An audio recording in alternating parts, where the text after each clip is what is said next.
សួស្តីបងប្អូនថ្ងៃនេះចង់មកចែករំលែកបងប្អូនពីរបៀបធ្វើទឹកអនាម័យណាចំពោះគ្រឿងផ្សំវាគឺងាយៗបងប្អូនគឺបងប្អូនមានស្លឹកក្រូចសើចជាមួយនឹងសំបកក្រូចឆ្មាណាហើយក្រូចឆ្មាគឺយើងយកតែសំបកបែបនេះបងប្អូនដាំទឹកឲ្យពុះហើយបងប្អូនដាក់ស្លឹកក្រូចក៏ដូចជាសំបកក្រូចឆ្មាចូលទៅងាស់វាដាច់ទឹកប្រហែលជា50%បងប្អូនចាំយើងទៅត្រង់យកតែទឹកយើងយកទឹកវាមកលាយជាមួយនឹងម្សៅសាច់ជូរបងប្អូនយើងដាក់ម្សៅសាច់ជូរមកលាភីមកចឹងបងប្អូនធ្វើច្រើនអាចគុណចែករូបមន្តតាមនឹងបានណានេះគឺខ្ញុំធ្វើតែមួយឈុតទេ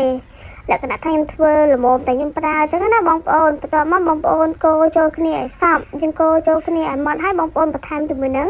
សាប៊ូដុសខ្លួនរបស់កូនក្មេងសាប៊ូដុសខ្លួនរបស់កូនក្មេងមានម៉ាក់អីបងប្អូនអាចដាក់ម៉ាក់នឹងបានណាបន្ទាប់មកបងប្អូនកូរវាចូលគ្នាហើយបងប្អូនអាចយកវាមកប្រើប្រាស់បានហើយសម្រាប់លាងសម្អាតទ្វារមាសយើងជាប្រចាំថ្ងៃអញ្ចឹងណាបងប្អូនហើយវិធីនេះបងប្អូនអាចងាយប៉ុន្តែប្រសិទ្ធភាពវាគឺល្អមែនតើវាជួយបំបត្តិក្លិនបានលឿនជួយកាត់បន្ថយការរមាស់ទ្វារមាសយើងធ្លាក់សផ្ដល់សំណើមដល់ទ្វារមាសយើងទៀតណាបងប្អូនហើយនិយាយទៅវិធីនេះគឺបងប្អូនប្រើប្រាស់ប្រចាំថ្ងៃដើម្បីជួយការពារទប់ស្កាត់ពពួកបាក់តេរីកុំឲ្យរំពាត់ទ្វារមាសយើងដែលពេលដែលយើងទៅប្រើប្រគុណសាធារណៈអញ្ចឹងណាបងប្អូនហើយចំពោះដែលបងប្អូនមានបញ្ហាថាសុទ្ធស្បូនរាន់ស្បូនហើមស្បូនអីហ្នឹងគឺបងប្អូនអាចជ្រើសរើសដូចជាការត្រាំម្សៅសាច់ជូរបន្ថែមក៏ដូចជាការស្ពងម្សៅសាច់ជូរបន្ថែមអញ្ចឹងណាបងប្អូនគឺល្អមែនតើហ្មងណាអរគុណច្រើនបងប្អូន